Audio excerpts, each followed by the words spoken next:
more than the cricket. Why the young talents are not coming up? We are watching Virat Kohli for 18 years. Let's say goodbye to them. Tell them to retire. They should fucking retire at this point. It's a league of young people. आप brand build करने के लिए 3 बंदों को retire नहीं होने दे रहे हो. I know with confidence that 2 of them wanted retirement this year. BCCI pushed down the canal and said them you can't retire because the league depend upon you. Because there is another Rohit Sharma never happened. Another Virat Kohli never happened. Another MS Dhoni is not happening in this country. That's the problem. They will go to sunset. 2 years down the line, they will retire. They have to retire. तो लोगों को कौन लेके आएगा stadiums में? MS Dhoni को retirement लेना पड़ेगा. बस की नहीं हो रहा है उसका. कितने दिन चेन्नई सुपर किंग्स की लीडरशिप पुश करेगा कि नहीं अगले साल भी धोनी खेलेंगे? अरे भाई धोनी खेलेंगे, बट दूसरा धोनी तो प्रोड्यूस करो. ये तुम्हारी रेस्पॉन्सिबिलिटी था कि दूसरा रोहित शर्मा प्रोड्यूस हो, दूसरा विराट कोहली प्रोड्यूस हो, दूसरा MS धोनी तैयार हो. जब सचिन गया था तो विराट आया था. विराट के बाद कौन है? वीरेंद्र सहवाग गया था तो रोहित शर्मा आया था. रोहित शर्मा के बाद कौन है? IPL में वो टैलेंट्स देख ही नहीं रहे. IPL की परफॉर्मेंस की बेसिस पे टेस्ट टीम में सिलेक्शन होती है. टेस्ट टीम में खराब प्रदर्शन की बेसिस पे वनडे टीम से हटा दिया जाता है. I don't know. Shreyas Iyer could have been that brand, but he was destroying himself. वो सीधी मुंह बात नहीं कर पाता वो लड़का. He was not even talking to the media with a straight face, and he want to become the next superstar of Indian cricket. People, India की purely cricketing superstar, पहला क्रिकेटिंग सुपरस्टार था Pataudi, Saif Ali Khan father. The first bona fide cricketing superstar in India was Tiger Pataudi. And read his books, hear his interviews. Thorough gentleman. Sunil Gavaskar, Sunil Manohar Gavaskar, Sachin Ramesh Tendulkar. These are the people idealized. आज भी आप विराट कोहली को नींद में पूछो कि तुम्हारी idol कौन है, वो कहेगा सचिन रमेश तेंदुलकर. बट विराट कोहली को कोई आइडल ही नहीं मानना चाहता. That's the problem with a new generation of people who has a lot of mobile time, screen time. They don't understand the old matrix of cricket. That's why you are not producing superstars for last 30 years. There are no superstar after Sachin Ramesh Tendulkar. Virat was a brand, Virat was a superstar, but Virat is destroying himself. He seems like more and more, he's becoming more of a devil of his own. अरे Travis head का औकात क्या है, तुम उसका handshake नहीं करोगे यार? सबसे हैंडशेक कर रहे हो, उसकी औकात घटा दो हैंडशेक करके. But they will try to make a controversy out of it. For me, if I go to the reviews, 4 teams have qualified. We have done a thorough review of the tournament, the last few people. But जो 4 teams आज की जो match है, थोड़ा सा बात करेंगे तो देखो, नरेंद्र मोदी स्टेडियम में मैच है. इट्स ए, पहले ये रेड सॉइल पिच होता था. जिन लोगों को थोड़ी बहुत अंडरस्टैंडिंग है क्रिकेट पिच के बारे में, ये रेड सॉइल पिच होती थी. रेड सॉइल पिच में क्या है, जो 2023 वर्ल्ड कप फाइनल जिनने देखी होगी वो ध्यान करें. रेड सॉइल पिच में बॉल ग्रिप करता है, पिच के अंदर आता नहीं है. तब से इस पिच को फ्लैट कर दिया गया है. मतलब आप देखोगे, पिच को देखोगे और मिट्टी को देखोगे, दोनों सेम लगते हैं, उस टाइप की पिच है.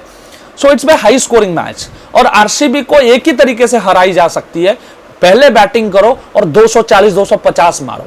250 10 मैचेस में बनती है, तो कोई एक मैच में मतलब 10% मैचेस में ये फॉलो ऑफ होती है. मतलब उसको लोग क्रॉस करते हैं. नॉर्मली क्रॉस करना मुश्किल होता है, ये तो हम सब जानते हैं. तो 240-250 की उनकी टारगेट रहेगी, तब वो हारेंगे. भाई उनकी टीम इज भाई, वो तुम्हें एवरीबॉडी इज अ बैट्समैन यार. वेंकटेश अय्यर को 10 नंबर 11 नंबर पे खिला रहे. ये चला गया है, बेथल चला गया है. he has returned back because of some injury. उनके ओपनिंग कौन करता है? आरसीबी के ओपनिंग कौन करता है मयंक? नहीं, दूसरा जो विदेशी प्लेयर एक खेलता है. नहीं, फिल सॉल्ट मुझे लगता है इंजुरी से बेटर होके आ चुके हैं, लौट के आ चुके हैं, तो वो खेलेंगे. और वेंकटेश को फर्स्ट डाउन, पडिक्कल को फर्स्ट डाउन खिला रहे हैं लोग. एक्चुअली उनकी 7-8 नंबर तक बैटिंग है. 240 भी चेंज हो सकती है. इनकी बॉलिंग ठीक है. किनकी? गुजरात टाइटंस की बॉलिंग ठीक है. मोहम्मद सिराज ओपनिंग बॉलिंग करते हैं नए प्लेयर्स वो 2 अशोक शर्मा वगैरह को लेके आए हैं।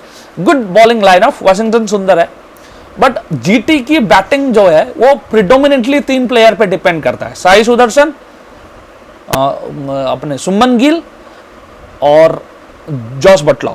प्रॉब्लम ये है ना, गुजरात की जो पिच है वो एक्चुअली फ्लैट होने के वजह से क्वालिटी बैट्समैन और हिटर, प्राइम हिटर्स, इनमें डिफरेंस नहीं करता। मतलब 220 इजिली सेजिबल है। आरसीबी कॉन्फिडेंस के साथ आ रहा है, आरसीबी फाइनल खेलना ऑलमोस्ट मेरे नजर में तो फिक्स है। नहीं होता है तो that would be a disaster for RCB, because team है, बॉलिंग है, बैटिंग है, सब है, और आज आप जीत जाते हो तो you got a 3 days rest, क्योंकि 3 दिन तक कोई मैचेस नहीं है आपकी। So you would be refreshed, you would be fit and you would be fine, you would be hitting your decks very well. But the point is, if GT wins, GT has a upper hand, क्योंकि GT की home ground पे ही final है। पहली play of मतलब पहली qualifier और final match दोनों ही अहमदाबाद में है। So young boys and GT has a good chance, but the point is GT के ऊपर ये प्रेशर है कि 240-250 बनाने की। फाइनल मैच में भी 240-250 के मैचेस होने वाली है, एंड सारे टीम्स अच्छे हैं। देखो क्रिकेट की क्वालिटी कभी नहीं घटी है आईपीएल में। सारी बात एक तरफ, ये बात एक तरफ। दूसरे मैचेस में जो राजस्थान आ रहा है, राजस्थान को इस नॉर्मल टीम है, इतना सोना पहना हुआ है, क्या नाम उसका जो बॉलिंग करता है उनका, क्या जोफ्रा आर्चर, वो क्या जबरदस्त नंदे बर्गर के साथ क्या बॉलिंग कर रहा है, धुआं कर दे रहा है, बॉल टच नहीं कर पा रहे batsmen. They are a dangerous team. 3 match ही तो जीतना है, लगातार 3 मैच आईपीएल वर्ल्ड कप में या आईपीएल में जीतना थोड़ा मुश्किल होता है। इंडिया ने करके दिखाया लगातार 4 मैच दिख के, यहां भी हो सकती है, बट आई थिंक ये इंपॉर्टेंट है।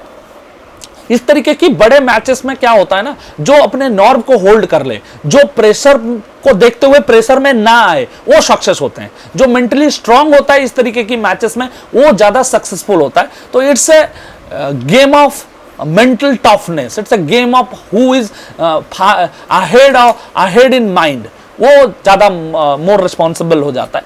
तो ये एक अपॉर्चुनिटी है for all the young players to see how Virat Kohli fight this out. Virat is अभी भी 500 प्लस की उसकी ये है, क्या कहते हैं, सीजन है। मतलब इस एज में 39, 38, 39 में if is playing a season of 500, fielding this well, leading this well with Rajat Patidar, then I think ये तीनों में, मैं जो तीनों की नाम ले रहा था थोड़ी देर पहले, MS धोनी, विराट कोहली, रोहित शर्मा, तीनों में तो सक्सेसफुल अभी तो रोहित ही, विराट ही है, क्योंकि बैटिंग भी अच्छा चल रहा है। मुझे एक पॉडकास्ट देखा मैंने वो मयंती लांगर के साथ, उसमें वो पॉजिटिव बातें करते हैं, बहुत अच्छा है।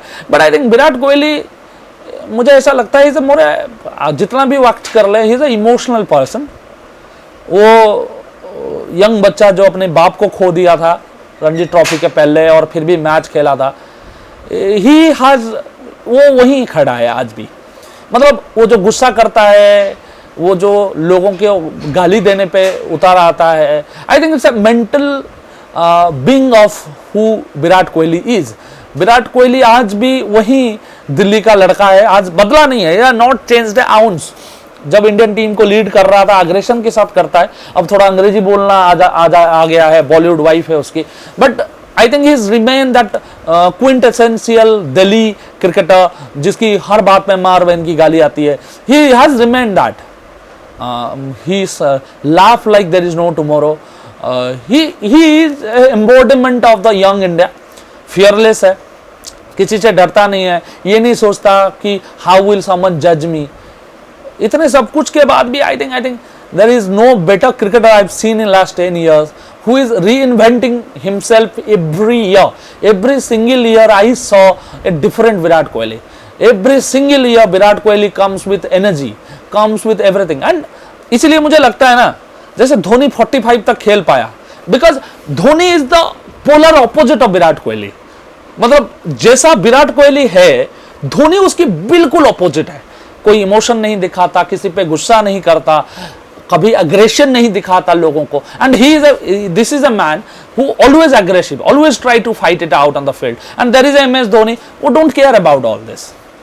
And I think Dhoni is an example of what Virat Kohli should be, And Dhoni led Indian team, I think 11 years leading Indian team. Virat की तो 3 साल में फट गया था. So you have to see that India is a predominantly an emotional country. We all are emotional about our cricket. We are being, we are friends. हम positive होते हैं. मेरे दोस्त से किसी और ने क्यों बात करी, मेरे गर्लफ्रेंड ने क्यों किसी और लड़के से बात करी. We are that country.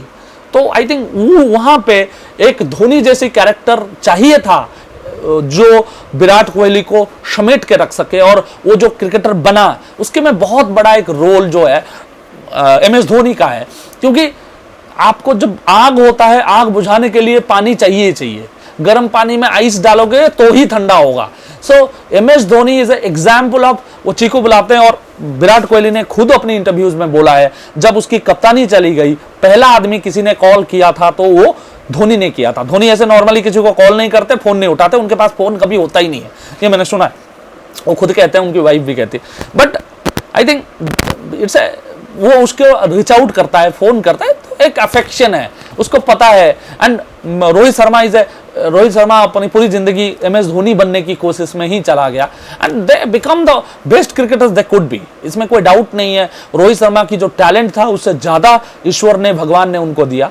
Virat जितना डिजर्व करते थे कहीं ना कहीं उससे ज्यादा मिला. मेहनत किया इन लोगों ने, और भारत को मतलब बहुत दिन तक तो ये दोनों बैटिंग कर रहे हैं तो कोई टेंशन ही नहीं है, उस टाइप की एक स्थिति रहती थी. MS धोनी ने भी बहुत दिनों तक लोगों की दुआओं को कबूल किया. But I think grand standing वगैरह MS धोनी से होता नहीं है. मुझे नहीं पता वो क्या खेलेंगे कि नहीं खेलेंगे. But I think I will remember MS Dhoni as someone who actually galvanized Indian cricket to this extent that we could say we have talent, we have this and we have that. ठीक है, legacy होती है.